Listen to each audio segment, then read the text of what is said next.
Let us recognize Haji Camino from Brigada News.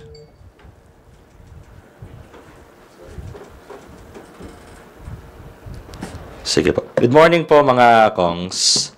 For my first question, siguro yung kahapon po muna. Kasi sa press conference po ni VP Sara, sabi po niya ay politically motivated daw po yung naging hearing ng Good Government and Public Accountability yesterday. So your thoughts on this po na politically motivated daw po. And wala naman daw pong wrongdoings ang OVP. Thank you po. Thank you. This is not about politics. This is about accountability and transparency. Kung wala naman po talagang wrongdoings, bakit po hindi po sila dumating at bakit hindi na lang po nila sagutin ng issue? Dahil ang nakikita po namin dito, ang pinapupunta po nila yung mga career officials na sa tingin po namin, hindi naman po sila talagang concern. Yung mga talaga pong mga officials na directly involved dito, parang pilit po nilang hindi pinararating. Parang nagkakaroon po ng cover-up dito po sa issue na to. Thank you.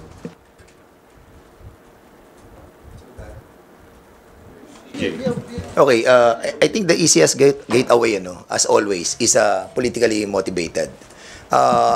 Ano na yan basang-basa na yung ganyang justification. And ako naniniwala ako that we are living in this world na talagang merong politika ang lahat ng bagay. I always saying that yung dito sa gobyerno, there will always be politics. Hindi naman pwedeng walang politika And even in the different field natin, maraming politika. Even sa media, meron tayong politics involved, di ba?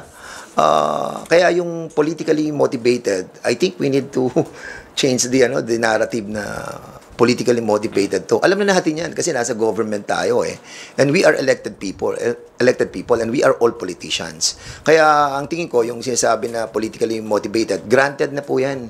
Kasama na po sa equation yan. So I hope that we will be stopped using the word politically motivated. Actually, yung Blue Ribbon Committee, gusto lang makita kung ano yung totoo at yung katotohanan kung paano ginasta ng opisina ng Vice President, ng Office of the Vice President, yung kanyang confidential fund, at saka kung paano ginastos ng Department of Education sa pangunguna ni VP Sara, yung kanyang confidential fund din. At sa totoo lang, nalulungkot ang committee dahil kung sino yung mga taong involved, katulad ni Acosta at saka yung kanyang chief of staff, hindi pinapapunta ni Vice President Sara dahil sila naman talaga yung may responsibility regarding dun sa confidential fund dahil siya yung disbursing officer. At sana wag niya nang pagtakpan kasi nga tama naman si Chairman Joel na parang nagkakaroon ng cover up. Kung sino yung mga taong wala namang kinalaman, yun yung pinapapunta nila. Samantalang yung mga taong may responsibility regarding dun sa kung paano ginastos yung pera ng ating pamahalaan, yun yung hindi niya pinapapunta. Plus yung sinasabi niya na hindi daw totoo yung mga resibo na ipinapakita, na ipinakita sa committee, galing mismo sa galing mismo sa Commission on Audit yun. Commission on Audit yung nagbigay sa committee, kaya hindi po pwedeng sabihin ni VP Sara na peke yon.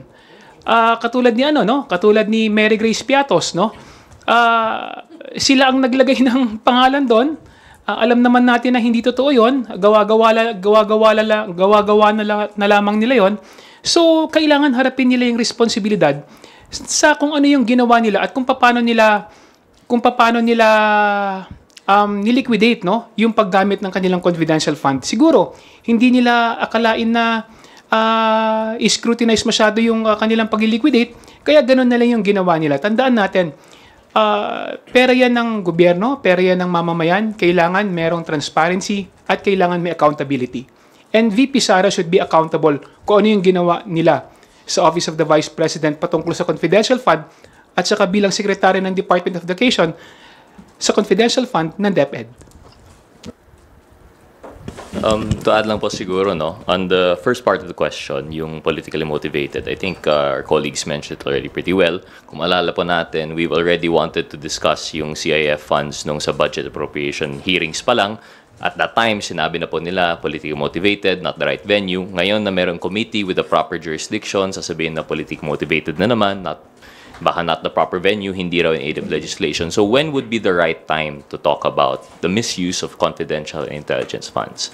I don't think it would be fair to demean the committee by saying po na politically motivated po ito. It takes away the truth of the matter na ang hinahanap po natin ay transparency and accountability. Now with that said po na on the second question, wala pong wrongdoing yung OVP. Evidence would suggest otherwise, I think. This is not to prejudge the case, but despite the Vice President refusing to take her oath, despite the refusal to appear on behalf of some OVP officials, despite the refusal to cooperate, lumalabas at lumalabas pa rin po yung katotohanan. Through documentary evidence and through testimony of other witnesses, nakikita po natin parang to the extent of the compartmentalization ng utilization ng CIF, nakita po natin the way that the office has operated.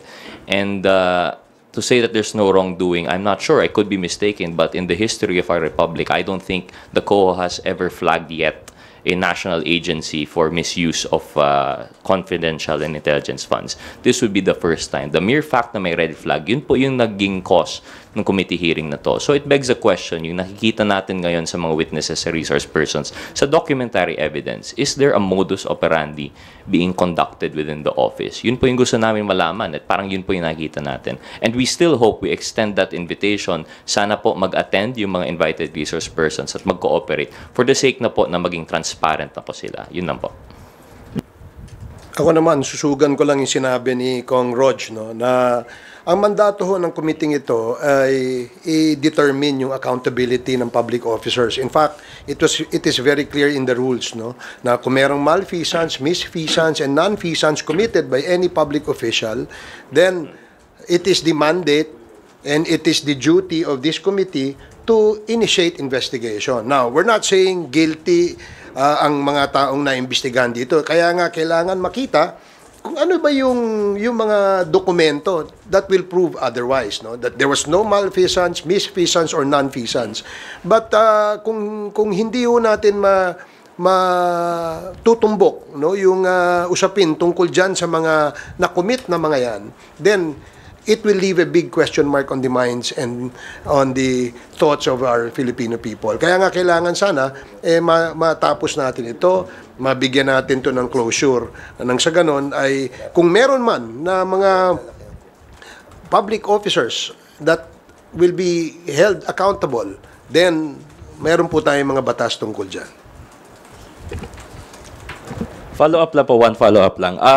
Sabi po ni VP, yung ibang officials ng OVP, busy raw po na mag-prepare sa anniversary ng OVP. And if I'm not mistaken, parang this week po yata yung anniversary ng Office of the Vice President. And do you think na dahil yung mga ihinarap kahapon sa pagdinig yung mga career officials, meron po bang parang pag-shield doon daw sa mga close-in aides ng Vice President? Thank you po. Kagaya nga po ng binanggit namin kanina, actually hindi naman po ito yung first time na sila ay maimbitahan. This is actually the 5th committee hearing. From day 1, hindi na po sila umattend at never na po silang nakipag-cooperate sa amin. At kung amin pong titignan, parang nga pong itong cover-up. Parang nagkakaroon po ng cover-up dito at talaga naman yung mga directly involved dito po sa isyung to, sa confidential fund, ay talagang hindi nila pinapupunta. In fact, during the committee hearing, tinanong po yung isang career, si Attorney Sanchez, at sinabi nga po niya, ang nakakaalam lamang po netong confidential fund sa OVP ay yung disbursing officer, si Gina Acosta, yung chief of staff, si Attorney Zulaika Lopez, at si VP mismo, si VP Sara Duterte. Actually, si VP Sara is shielding her inner circle, no? Sa accountability. Kaya kung makikita natin, merong selective participation, kung sino lang yung gusto nilang ipadala at walang direktang kinalaman dun sa liquidation ng fund, yun yung pinapadala niya. So, kailangan nating makita kung ano yung nangyari at malaman natin kung ano yung katotohanan regarding sa confidential fund, kung paano ito ginagastos, no? Dahil kailangan din natin ng karagdagang batas para maprotektahan yung pera ng mamamayan. Okay. I think the father and daughter have the same kind of personality, shielding their own people. Why? Si BP Sara, nakita natin how she protected yung mga tao niya by not letting them to attend the hearing. Dito naman si former president, sinasabi niya, me alone, me, it's all me, ang responsible dun sa war on drugs. But kahapon lamang nagsalita na po si PNP chief at sinabi niya that 1,286 na mga affected ng war on drugs died and others were wounded, and yung iba naman po ay 219 cops were I think charged criminally, and marami po yung na-charge, almost 200 plus as well, and na-dismiss pala, meron po na-dismiss, 200 plus, and yung iba facing summary dismissal as well. So I think yung pronouncement ng presidente that siya po ang sasagot sa lahat ng problem ng mga lower ranks sa ating pong kapulisan, para atang hindi po nangyayari. And this is the same trait and behavior that are not now being manifested on her daughter. So nakikita po natin yung pattern. Yun lang po. In addition po sa sinabi ni Chairman Dan, kung may Davao model sa EJK, may Davao model din sa paggastos ng confidential fund. Nakikita natin yung pattern ng mag-ama, nakikita natin yung pattern na kanilang ginagawa patungkol sa extrajudicial killing at saka kung paano nila iginagastos yung confidential fund. Tandaan natin na ang Davao may pinakamalaking confidential fund yan sa lahat ng city sa buong bansa, So kung paano nila ginastos yung confidential fund ng DepEd at saka ng Office of the Vice President, binabase din nila sa Davao model. In addition lang po, on the first point, yung the reason for their absence, I think nabanggit naman ni Chairman Chua na this is not the first hearing. We're already in our 4th or 5th po ba? And yet they did not attend. I don't think for all those hearings it would account for yung preparation for the OVP anniversary. With that said, in addition, even if ito lang po if this is the only hearing that they're made to attend, I don't think equal naman po importance ng anniversary. Every year naman po yun, yung anniversary as compared to a committee in which under fire po yung integrity and accountability ng isang opisina, the second highest official in the land. So for them to choose OVP preparations, which one could be done by other staff, I suppose, and two happens every year, versus answering questions po sa committee, I think mas importante naman po yung committee. So I think sa reasoning pa on that alone, parang nakakaduda na rin po talaga yung same time po nawawala yung mga key persons. With that said, on the second question po, yung whether there is cover-up of sorts. I think, like I mentioned earlier, ang nakikita po natin in the hearings that we've conducted so far, sobrang compartmentalized po yung OVP in relation to the CIF. And it would appear, based on the records, nakita po natin yung statements ng dalawang resource persons that attended were notarized by an official of the OVP. You couldn't help but think na baka coordinated po yung statements na ito. Kumbaga, sila po yung pina-attend just to assuage or to satisfy the committee na may resource persons. Pero yung pinadala naman, walang kinalaman about sa CIF. Ang alam lang po nila is the issuance of yung cheque, which is not the question at hand. Our question is, paano po ginastos yung confidential funds? So with that compartmentalization, nakita po natin, it seems to be po, they're protecting those that have actual knowledge of the fact. And yun po yung kailangan po natin sa committee. Yun po. Thank you, Haji. We'd like to recognize Tina Panganiban Perez from GMA7 for her questions. Good morning po, sirs. On the Quadcom hearing, bakit po canceled yung pagdinig bukas, and when was the decision to cancel arrived at? Thank you for that question, Tina. Yung the Quadcom chairs are already contemplating since last week to move the scheduled Wednesday Quadcom hearing, no, for several reasons. First reason, yung aming mga, if you recall, no, lagi namin sinasabi kapag may mga witnesses, we want them to execute affidavits. Number two, even if they have executed their affidavits, we will have to vet them, no. Meron pong legal team ina-assist ang Quadcom to interview yung aming mga because marami po ang gustong magsalita. Marami po ang gustong magbigay ng testimonya. Ang aming pong palagay, kailangan aralin namin, no? Kung sino ho yung aming iharap dun sa usapin ng EJK, dun sa usapin ng drugs, at syempre dun din sa usapin ng Pogo. Now, because of the several witnesses who wanted to give their testimony before the Quadcom, we decided that we should maybe interview them all first. Tingnan namin, sino ba yung yung mas credible doon? And it will take a lot of time, no, para sa amin. So we decided that before we set this meeting, again, no, kailangan kumpirmado na kung sino yung ating ihaharap. Sino yung mga witnesses na pwedeng magbigay ng kanilang salaysay na ika nga ay may credibility. Kasi gaya nung sinasabi ko sa inyo noon, marami yung gustong tumistigo. In fact, umabot pa kami sa punto na yung isang gustong tumistigo, pagkatapos siya magbigay ng kanyang affidavit, ay umabot kami sa punto na kailangan pa naming ipasuri siya sa psychiatrist, no? Ipasuri siya through a polygraph test sa Camp Crame, no?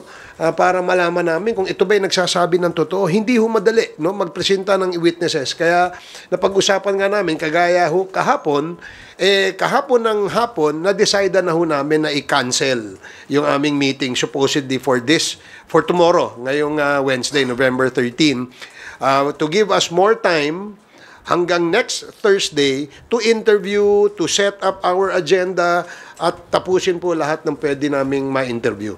That is the reason why we had to cancel. Actually, 2 days ago, nag-decide na kami dyan eh. A week ago pa, pinag-uusapan na natin, Chairman. And then suddenly, kahapon parang last night, para nakakita tayo na attend na raw sila.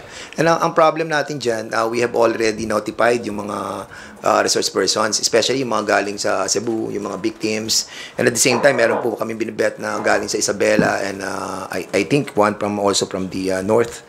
And suddenly, naka-receive tayo ng mga ganong pronouncement that he will be attending. But of course, hindi pa naman po yun official na galing po sa former president that he will be attending on tomorrow's hearing. Unless and until that we have received any copy from him, then most likely. But it's hard to na makapag-ano na po tayo tomorrow because yung pronouncement and the invitation to other resource persons were already been cancelled. Dagdagan ko lang yung sinabi ni Kong Dan, no? Kahapon pa na-cancel na namin yung aming hearing eh. At 6:30 p.m., the Quadcom chairs have already informed the Secretariat to send out notices to all our members and to all our invited resource persons na hindi po natin matutuloy yung ating hearing ngayong Wednesday, no? At all these notices via email, via digital and Viber notices, pinadala na ho yan kahapon pa lang. And wala ho kaming wala ho kaming confirmation pa kung sino yung a-attend eh. Wala naman ho nagsabi sa amin na may a-attend na sa Wednesday because as early as yesterday, we have already sent out cancellation notices. Kaya wala namang nagulat lang kami ngayon na meron palang gustong umattend, no? Welcome naman po yan sa atin. Kaya lang, na-cancel na po natin. And just to let everybody know that we have already postponed it for November 21st, Thursday next week. So lahat po ng inimbitahan namin na kinancel namin, ay iimbitahan ho namin ulit. Nang sa ganoon, mahaba-haba ho yung inyong preparasyon, mahaba-haba yung oras para maka-attend dito sa aming Quadcom hearing sa next Mr. Chairman, baka iniisip ko rin during the time that we have discussed that on Sunday, I think we finalized on Sunday. Baka may mga chairman na mole doon sa pag-uusap natin. Just kidding. Pero we already decided last Sunday pa po at pinormalize lang po namin yan kahapon. And that's the reason why we already have a meeting yesterday. Unfortunately, may mga gantong issue na darating daw po. And I think it's hard for us to really send invitation again to those who have been canceled resource persons. And kung wala naman talagang kung wala naman talagang direct statement ang ating former president na darating siya, tingin namin propaganda lang yung lumalabas ngayon sa internet, no, sa social media na darating siya. Kasi gusto rin naming dumating siya dahil pinagbantaan nga niya yung mga congressmen na sinasabi niya, sisipain daw niya, wala namang virtual kick. 'Di ba? So, mas maganda sana dumating siya dahil willing naman si Chairman Dan na magpasipa sa former president.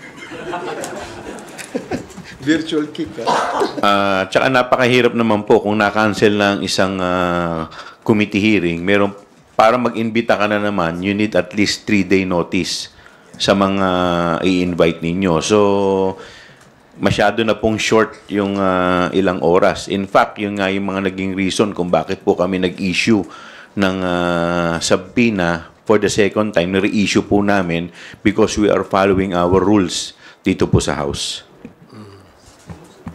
Sir, yung si Attorney Panelo kasi yung isa sa mga nag-confirm na pupunta raw po si former president. Tapos, with the cancellation of the hearing, may mga posts po kasi online saying na baka naduwag daw yung Quadcom. Alam mo, unang-una, hindi naman si Attorney Panelo inimbitahan namin. Di ba? It was the former president ng aming inimbitahan. And we were informed that the lawyer or the counsel of the former president, where we also received letters from the law office of Attorney Delgra. Yun lang yung hinihintay namin na information. So kung social media, wala akong pupunta. Kung nagtatawag kayo ng mga vloggers, parang disrespect yan sa atin dito sa sistema ng ating imbitasyon. Do not invite in the social media. Kung gusto nyo, sumagot kayo, sulatan nyo kami. Diba? Sulatan nyo kami kung kayo ay pupunta. Hindi yung sa social media kayo magsasalita. Of course, we appreciate the fact that pupunta ang ating dating Pangulo dahil yun naman po ang request ng ating mga kasamahan sa Quadcom, no? Na magkaroon ng talakayan, magkaroon ng palitan ng idea tungkol dito sa usapin sa EJK at usapin sa drugs, no? Na kung saan ay centerpiece ng kampanya ng ating dating administrasyon.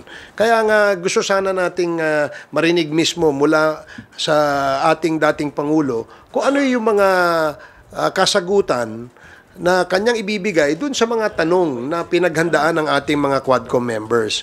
So, wag po nating I noticed also that there are several comments from the vloggers of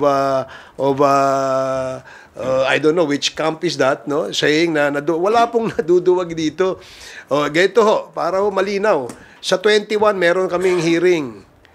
Yan ho, punta ho tayo dito. Pagkatapos ng 21, let us know kung kailan kayo pwede. Because we will schedule another Quadcom hearing on the date convenient for you, on the date na gusto ninyo, para ho mailatag natin ng maayos ang ating imbitasyon. And reminder also, as well, Mr. Chairman, as what Chairman Chu mentioned a while ago, that there is a 3-day ruling that are being followed by the committee. So, kailangan po ma-inform din po kami officially.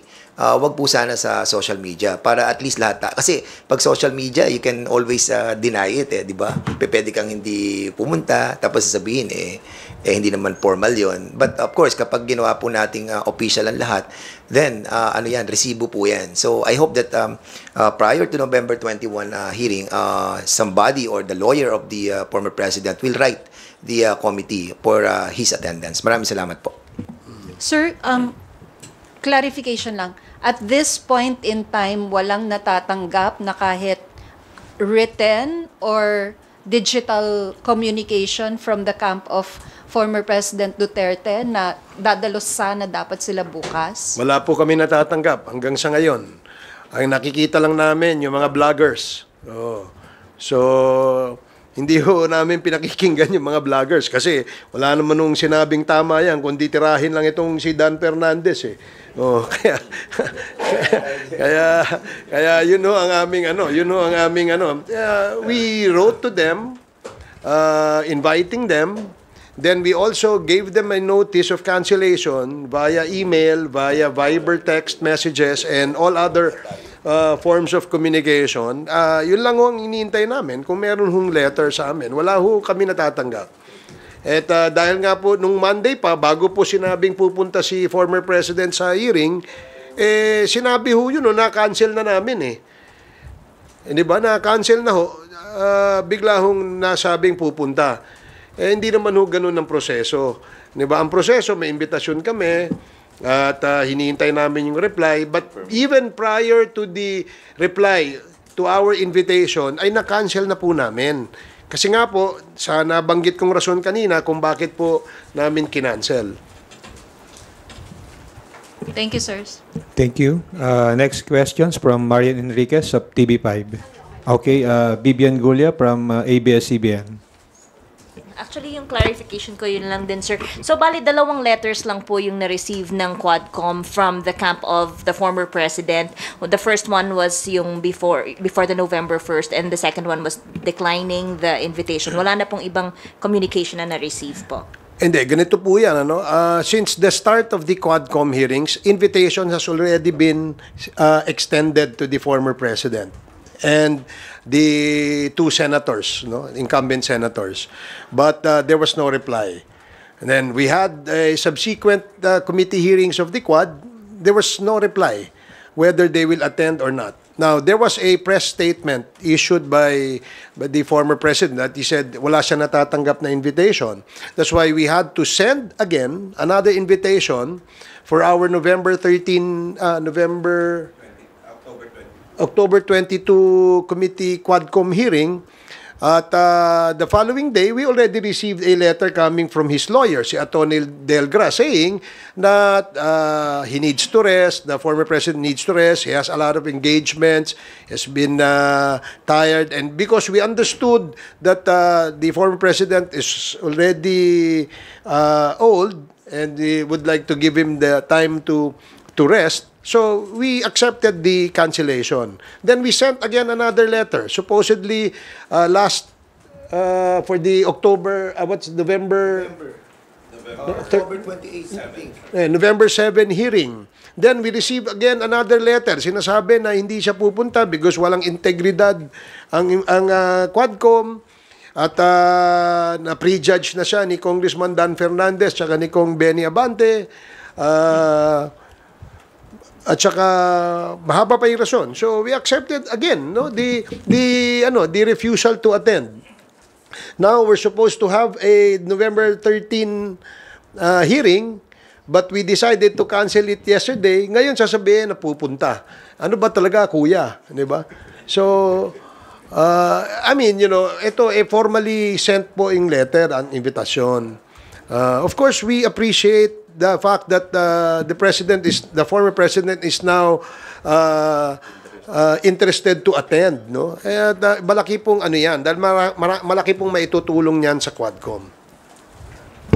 Talagang, in other words, talagang propaganda lang, yung ginagawa nila, lalong-lalo na yung sinasabi nilang pag-attend sa committee hearing ng Quadcom, talagang nabubudol-budol nga yung ating mga mamamayan regarding sa kung ano yung kanilang mga sinasabing statement.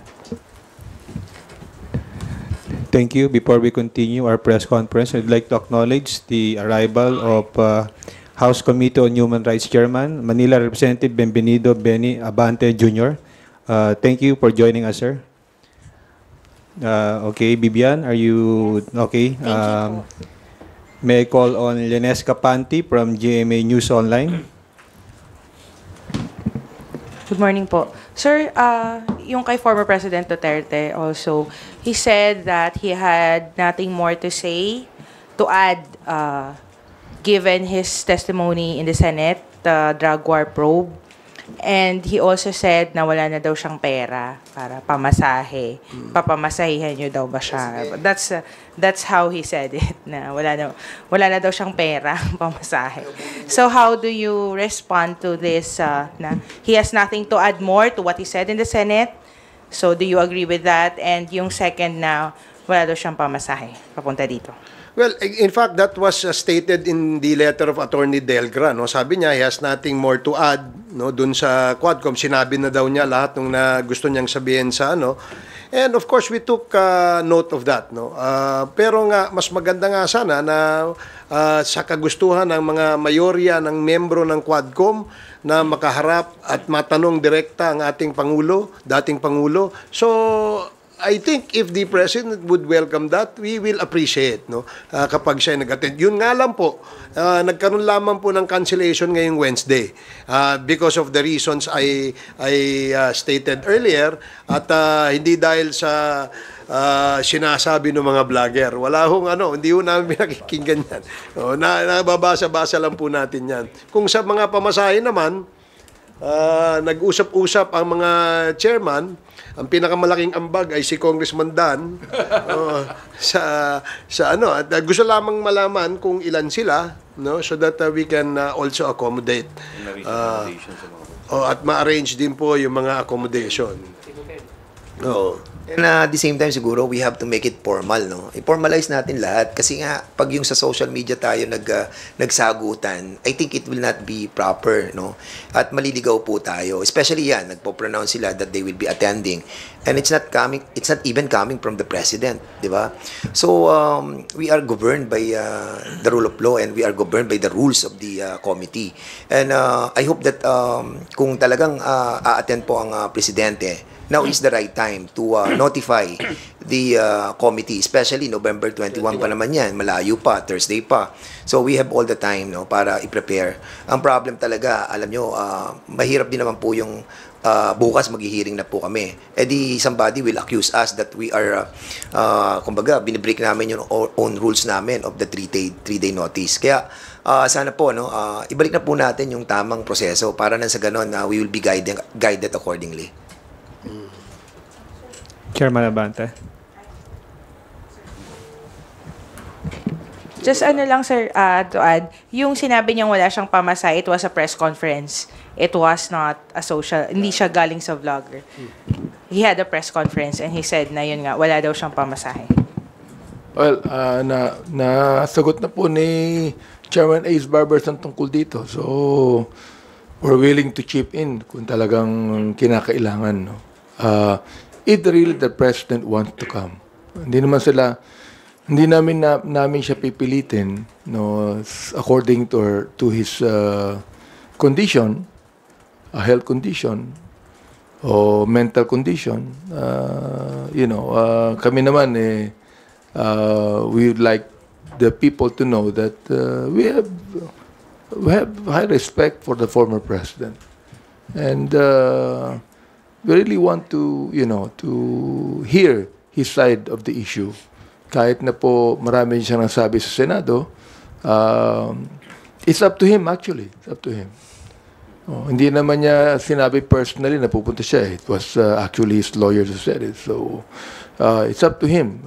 If you'd like to come, very much welcome po siya. Just like to add lang po on the first point, kasi po our only basis is yung letter ni Attorney Delgra. I don't know yet the sentiments of the former president. But when the committee invites resource persons, it's not only for them to have any unilateral pronouncements, but we also have questions. So pag sinasabi po nila they have nothing more to say, I think kami po sa committee ay marami pong katanungan. So we hope that they do reconsider. When he appeared before the Senate and he made those pronouncements, I think it left more questions than answers. So on the topic lang po, no, na sinasabi na they have nothing more to say, I hope that they could reconsider, take the invitation, and then answer the questions of our members. Thank you, Lenesca. Gab Lalu from Inquirer Online. Please proceed with your questions. Sir, just a quick follow-up. Kasi na-mention po yung advanced age ni former President Duterte. Pero if I recall, in one of the hearings before the Quad Committee was formed, parang pumunta po si former Senate President Juan Ponce Enrile, di ba? to explain dun sa CESA. May ganun din po. Parang kumbaga kung nakapunta po si former Senate President Enrile, bakit hindi makakapunta si... Well, actually, yung ano yun, sa Committee on Public Order and Safety, when we started the investigation on the POGO, it was initially referred to my committee, and we invited the former Senate President, si Juan Ponce Enrile, and with all due respect with him, talagang siya po ang inuna namin because of his old age. And lahat na po ng mga questions that wanted to be asked about dun sa I think executive order number I forgot, 53 ata o 54 about sa POGO ay tinanong na po kay former Senate President, and after which ay pinayagan na po namin na makauwi po si Juan Ponce Enrile, and we hope that sana ganun nga din po ang gawin, no? Kasi naman lahat naman po ng members dito, no, we just have to establish lang po dun sa hearing that kailangan po talagang ano po natin yung proper decorum, no, at sana walang uttering of bad words, no, para at least yung alam mo respect bigat sa di ba, respect din at siguro kung gano'n ang magiging tema ng ating pong hearing on November 21, magiging maayos din po katulad nung kay Senate Juan Ponce Enrile. And we hope that we will have a proper and dignified hearing on November 21 with the presence of the former President. Para lang malinaw, yung aming desisyon to cancel the hearing ay kahapon po yon, Lunes, no? Lunes dahil po ang susunod na hearing ay sa Miyerkules. Pero last week pa ho, napapag-usapan namin yon dahil nga tuloy-tuloy yung aming vetting sa aming mga witnesses. So we decided na mukhang kukulangin tayo sa oras at sa araw para matapos natin yung interview namin dun sa mga gustong magtestigo. So we decided yesterday ng hapon na i-cancel na ito. And immediately, the Secretariat sent notices to all the resource persons, to all the invited guests, and ati pong mga members. No? Wala hong confirmation na may pupunta si dating Pangulong Duterte. Wala hong ganong information. In fact, nalaman lamang namin na pupunta siya, no, dahil nga marami daw kumakalat sa social media. But we already canceled. We sent out notices of cancellation kahapon pa ho. So ang confirmation nila came after we already canceled. So sa susunod, huwag nyo na i-cancel. November 21 po ang aming next invitation. And if you wish to attend, we will appreciate. If you do not, then please let us know ahead of time. Sir, just another follow-up. Usually po ba gaano katagal yung response time ng mga resource persons? For example, if you sent out the invitation last, kunyari, Monday, how long do resource persons reply? Depende sa yung iba immediately they reply, no.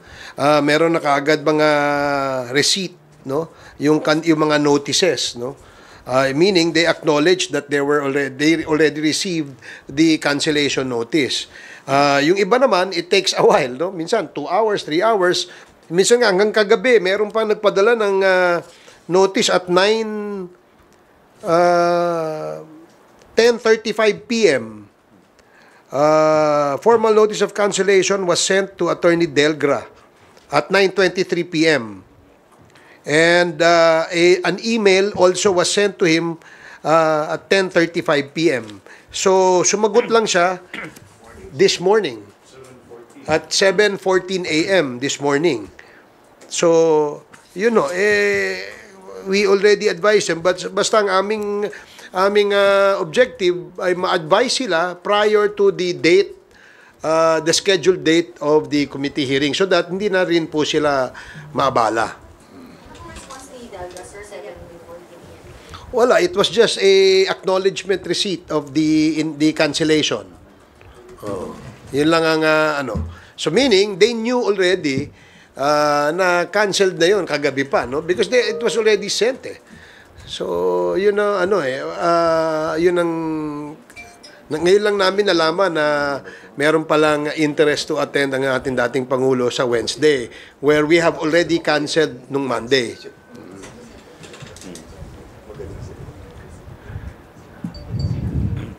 Okay ka na, Gab? Thank you. Are there any other related questions Sir, on sorry. Quadcom? Hindi Okay. po ba masyadong late yung Monday night na finals or Monday afternoon na finalize, tapos Tuesday, Wednesday po morning yung mismong hearing?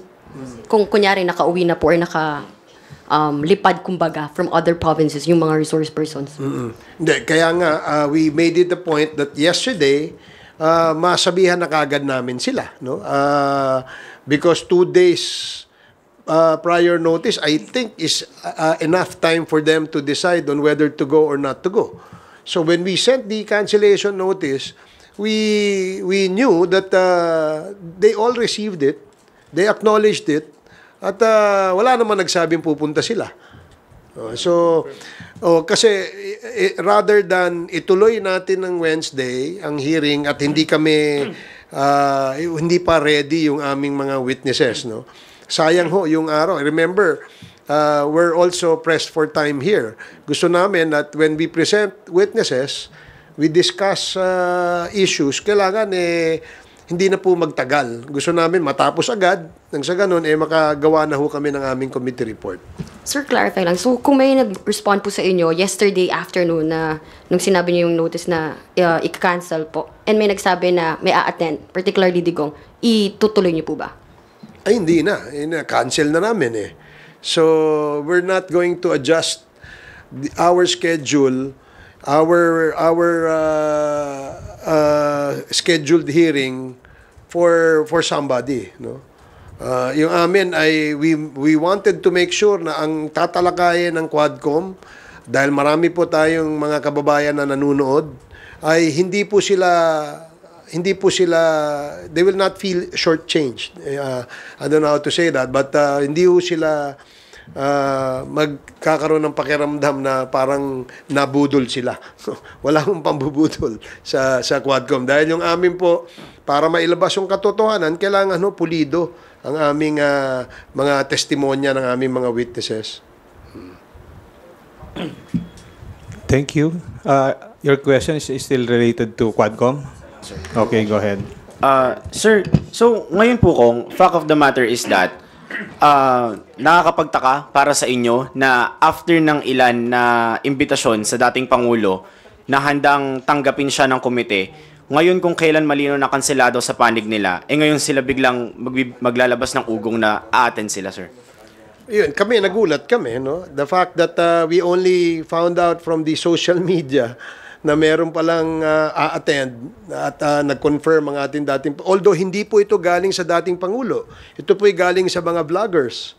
I don't know, sino pa papaniwalaan? Ang alam ko, as far as the records of the Quad Committee is concerned, the counsel, the lawyer representing the former president is Attorney Delgra.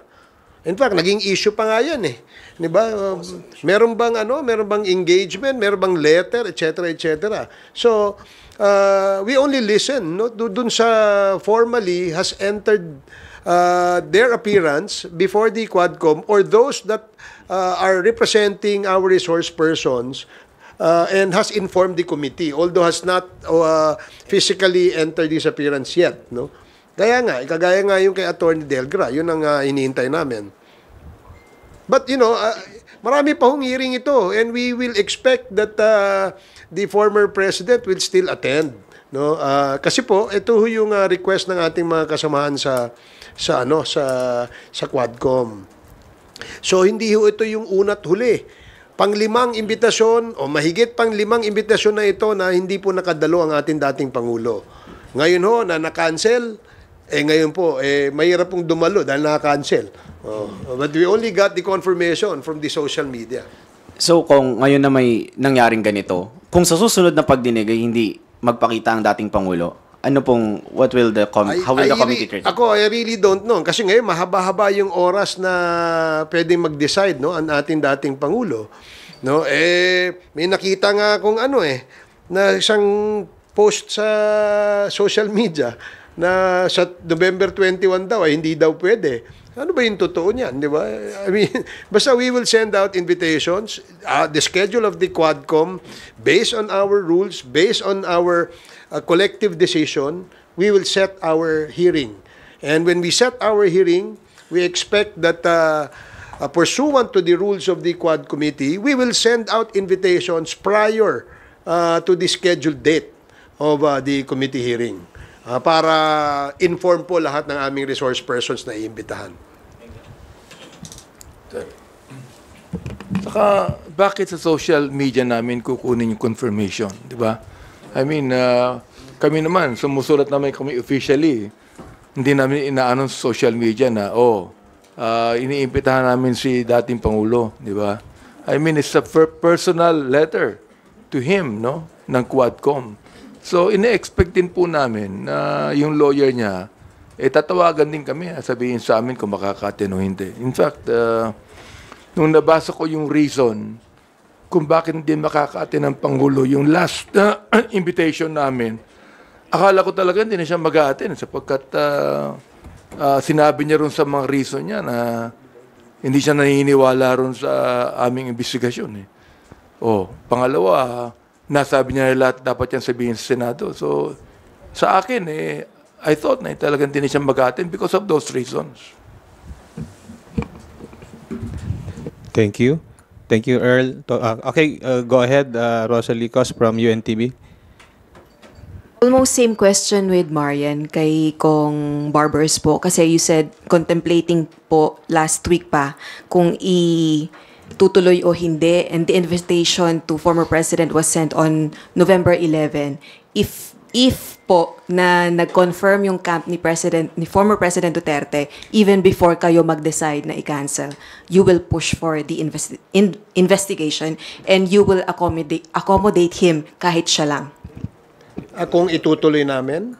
No, yung hearing hindi naman para lang kay former President But yung pong fact na nagbigay sila ng communication that he will attend even before mag-cancel po kayo. Well, kapag may confirmation ng ganyan, we will have to make do with the witnesses that we have already interviewed. Kaso wala naman kami nakuha ang confirmation So we will not, that's why we decided yesterday that we had to cancel it. Kasi kung na-inform kami, maaaring natuloy namin yun. Di baling ilan lang yung aming witnesses para hindi ho tayo umabot ng madaling araw. Kasi I'm sure abutin na naman ng 2:00 na madaling araw kung sakasakali. Actually, in addition to that, Chairman Ace and I were talking over the phone kanina, and I told him, pwede nating ituloy na si former President lang yung ating guest, resource person. But unfortunately, na-inform na yung mga resource person, like for example, yung mga victims na luluwas na naman dito. Siyempre, yung pamasahe nila, tapos yung accommodation as well. So, kanina, hindi pa naman final yung pag-uusap namin. But of course, after a while, na-confirm ko na hindi na rin natin talaga itutuloy because of the katulad ng sinabi ni Chairman Chua, meron din kasi talagang rules na nag-govern sa atin And we will be breaking our own rules at hindi magandang tignan yun. At kaya nga, we decided na rin talaga na huwag na ituloy. Kasi nga, ang premise din natin, ang premise ko rin naman, they will galvanize the situation that tayo yung umaatras doon sa pagdating niya. But as I've said, meron tayong sinusunod na rules dito, kaya dapat yun po yung sundin natin. At I hope that, ayan na naman, gano'n na naman November 21, meron pa naman November 28, meron pa naman December. So I think we still have a lot of elbow room para pag-usapan at yung i-formalize yung pagdating niya. Wag po tayong biglain, At kasi nga hindi naman po isang tao lang nag-iisip dito We have so many members and we have so many chairmen and we have to decide collectively. Tingin niyo po ba sinadya na kung kailan po kayo nag-decide na cancel na tsaka po sila nag-express na po? Ako, sa tingin ko, sinadya yun. Kasi Sunday pa lang pinag-uusapan na to Kaya nga, yun yung, nila, yung style di ba? And to make it appear na tayo yung umaatras sa ganitong klase ng invitation. Whereas we've been inviting him for so many hearings already.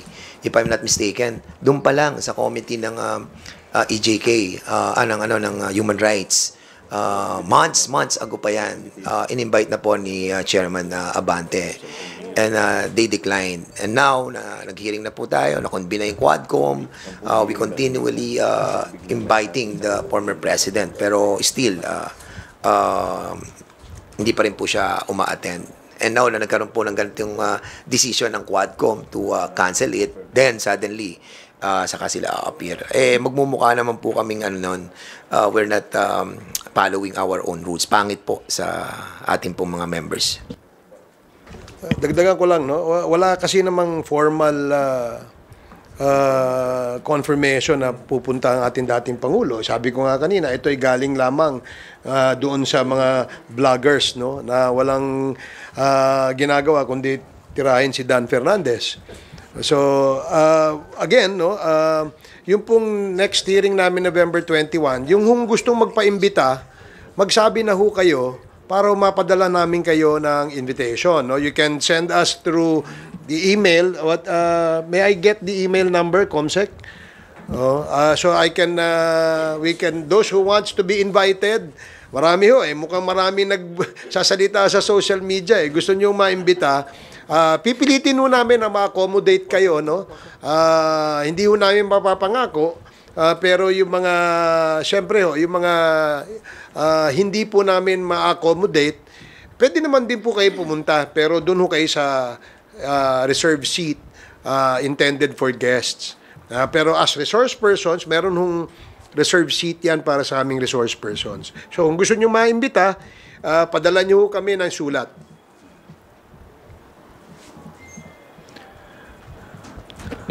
Okay. Bibian Gulia from ABS-CBN2. Sir, if you would have confirmation lang, si Colonel Garma raw po left the country last November 7th. Hindi na po ba siya kakailanganin tanungin pa ng Quadcom? No, nandiyan siya nung huling hearing namin kasama niya yung si dating Colonel Leonardo. He was also there, represented by with his lawyers, no, kasama. So we have no idea kung umalis sa bansa, nasa bansa ba, nakaalis na. I have no information. Pero hindi na po siya kakailanganin tanungin pa ng Quadcom in the succeeding hearings? Well, we advise them na kapag kinakailangan sila, ay kailangan na mag-attend sila. So far, kasi nag-move forward na tayo ng topic, no? Napunta na tayo dito sa, tapos na tayo dun sa Barayuga case, no? Somehow, no? Meron yung mga witnesses na hinarap po natin tungkol dyan sa kasong yan, ay nagpagbigay na rin sila ng kanilang salaysay at na-record na po ito ng ating DOJ. In fact, nag-uumpisa na ng PI, no? Yung ating DOJ sa kanila, no? I think nakausap na rin sila. So, if there are any other witness that will come out, and again, no, perhaps mention the names of these personalities, then we will have to invite them so that bigyan din sila ng pagkakataon na magkaharap sila, yung nag-aakusa at saka yung inaakusahan. Thank you po. Thank you. Here's the the email for those who wants to be invited. Please send your letters to quad.committee@house.gov.ph. So, quad.committee@house.gov.ph. Yung gusto pong magpaimbita, sulatan niyo po si Congressman Abante.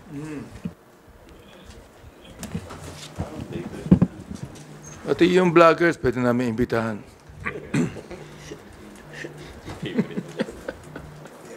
And also, no, just for the information of everybody, kasi naging issue yung cancellation, no, which should not be.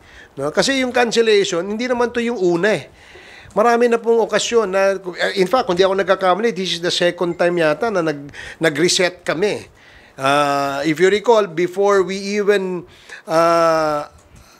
invited si Colonel Garma and Colonel Leonardo in our last in the hearing, nag-cancel ho kami kasi wala pa ho kaming nakukuhang affidavits. That's why, nag-reset kami. Ito ay pangalawang beses na pong nare-reset. Hindi ho bago ito. At hindi naman po din po bawal ito.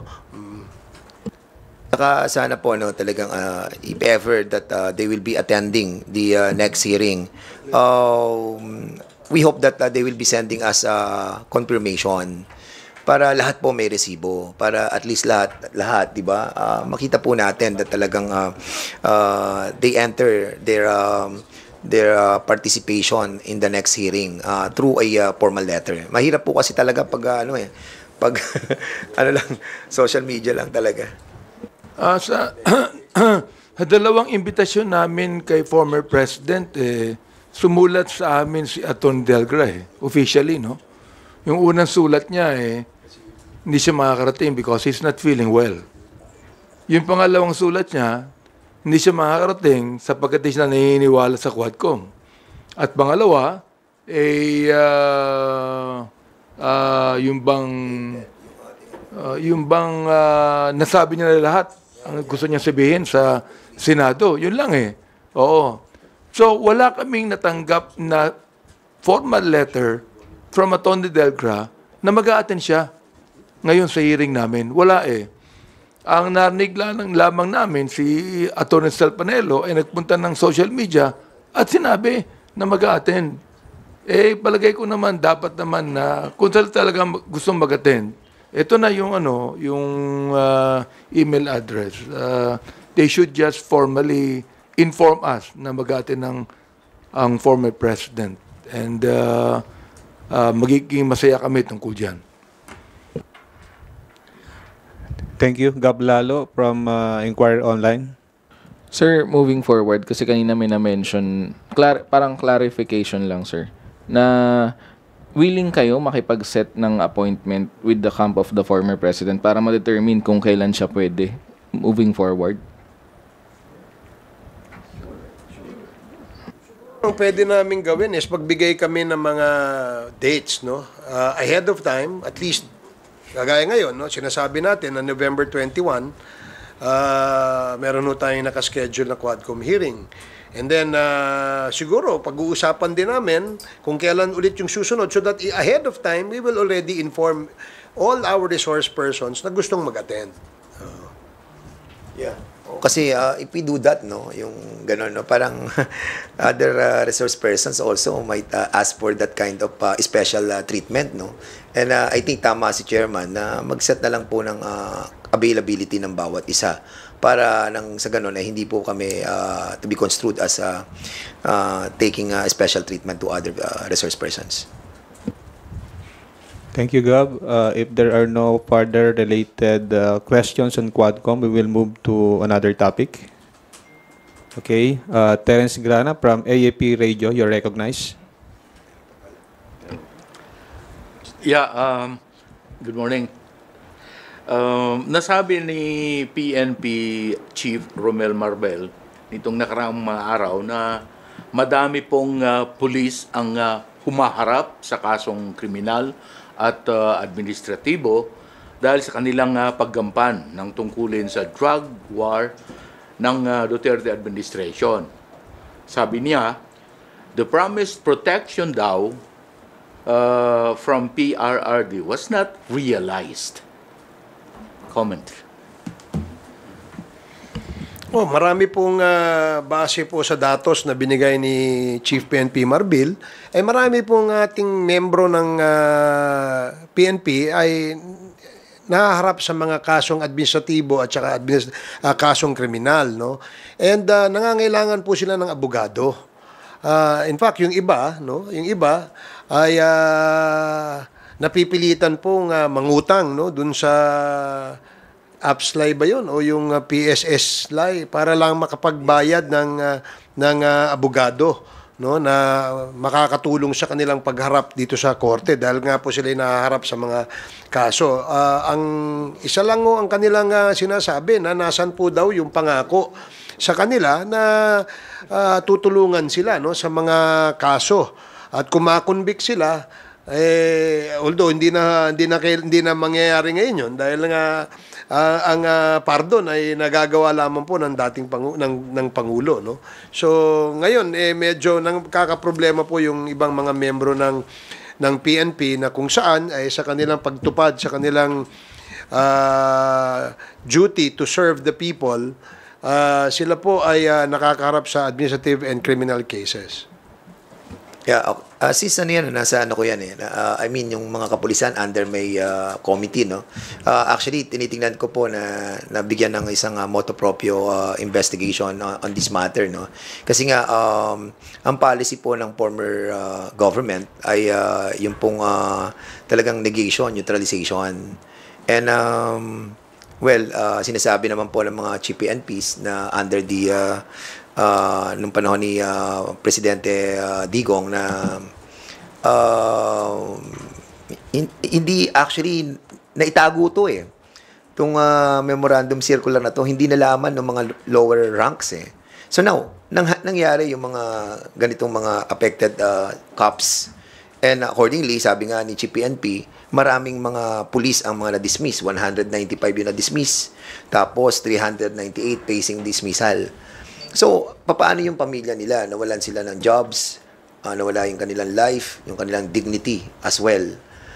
In following those orders, now we wanted to investigate in order to find out what are the necessary things to do, especially dito sa mga pamilyang ito. Kailangan siguro po natin ma-distinguish, no? Yung isang lawful order and unlawful acts na ginawa ng mga pulis. Kasi, kung mapapansin nyo, na-dismiss sila mga lower rank sila Hindi nila alam na yun ang ginawa nila is unlawful. Di ba mayroong pronouncement ng presidente na me alone will be responsible for the effects of the war on drugs. Now, na nangyari sa kanila to, so sino ang tutulong sa kanila? Di ba? So, I think the government should also step in order to find out yung culpability na nila talaga. May intention ba talaga or it was really a call of duty. So, kailangan po natin malaman yung mga na-experience nitong mga naapektuhan ng war on drugs.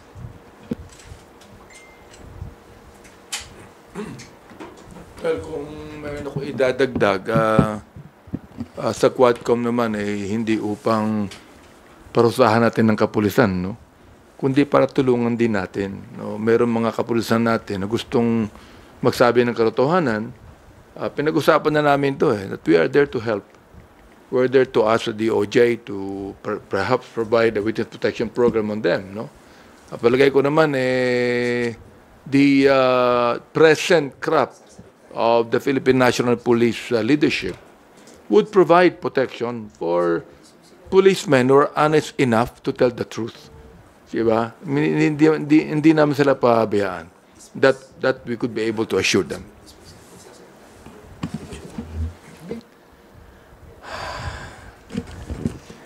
Again, this cases is stemming up from their obedience, no, sa presidential directive dati ni Presidente Digong.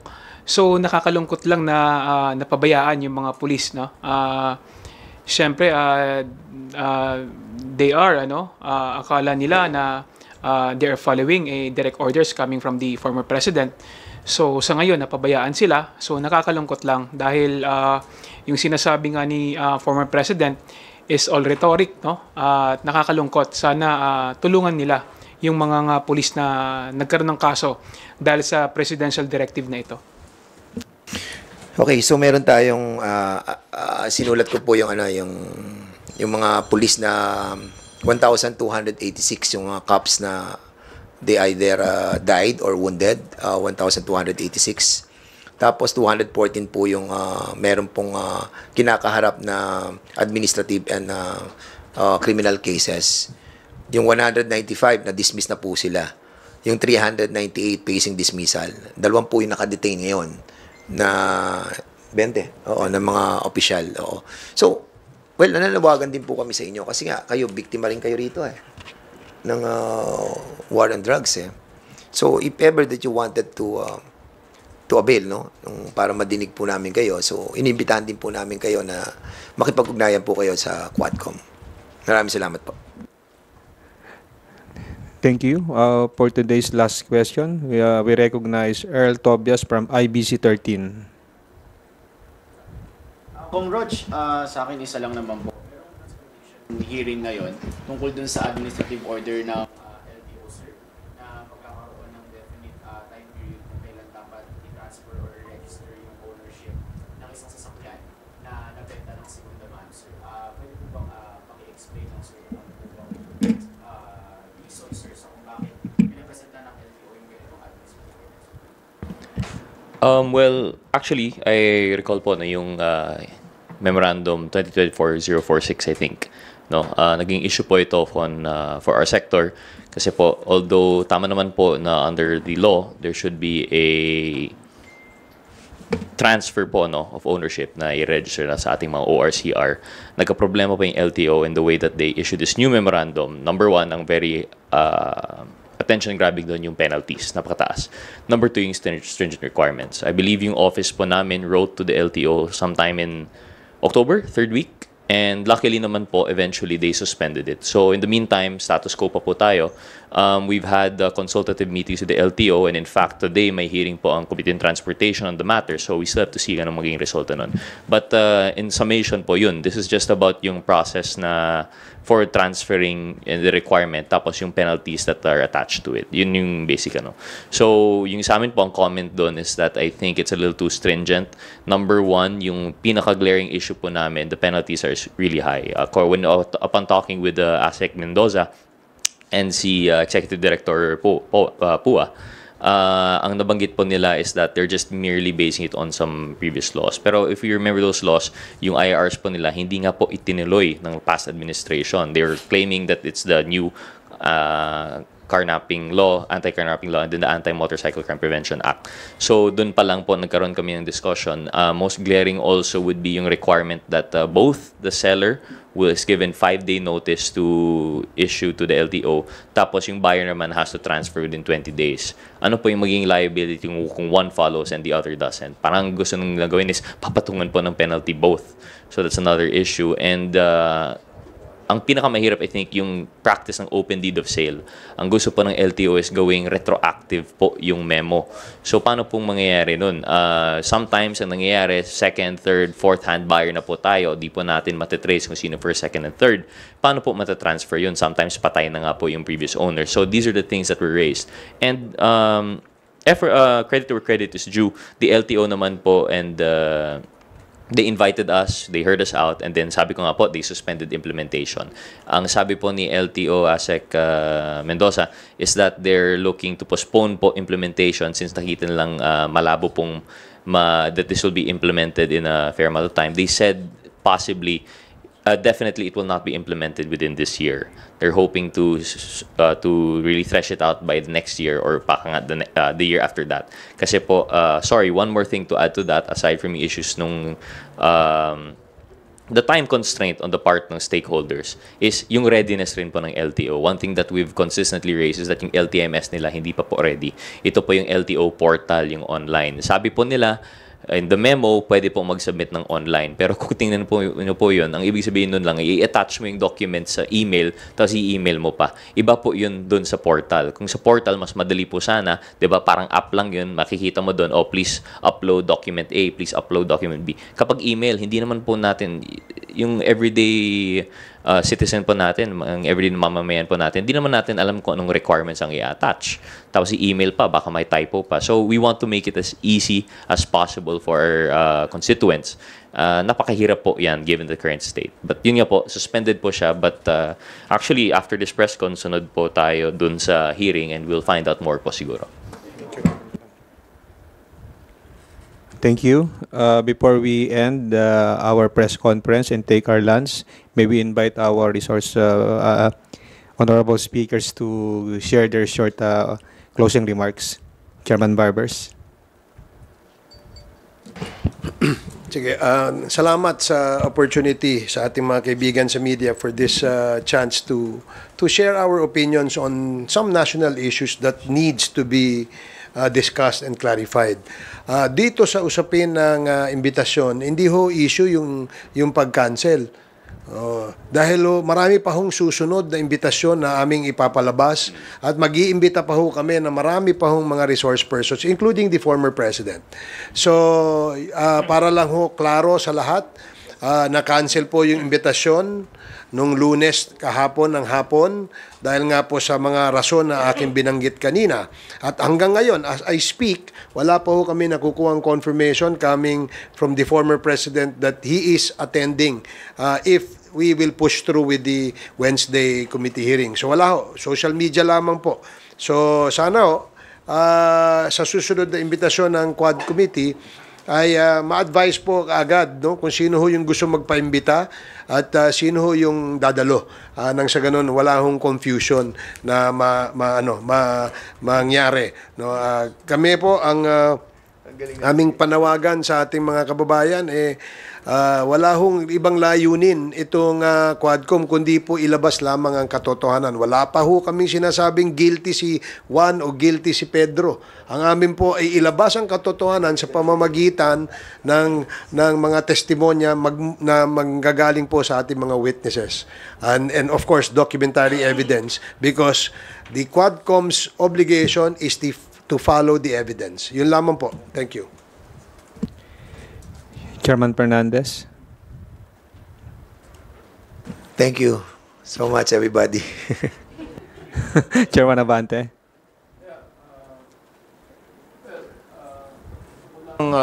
I-share sa ating mga kababayan that again, itong Quadcom hearing natin is in aid of legislation. Nakita nyo naman na 3 ng bill ang aming final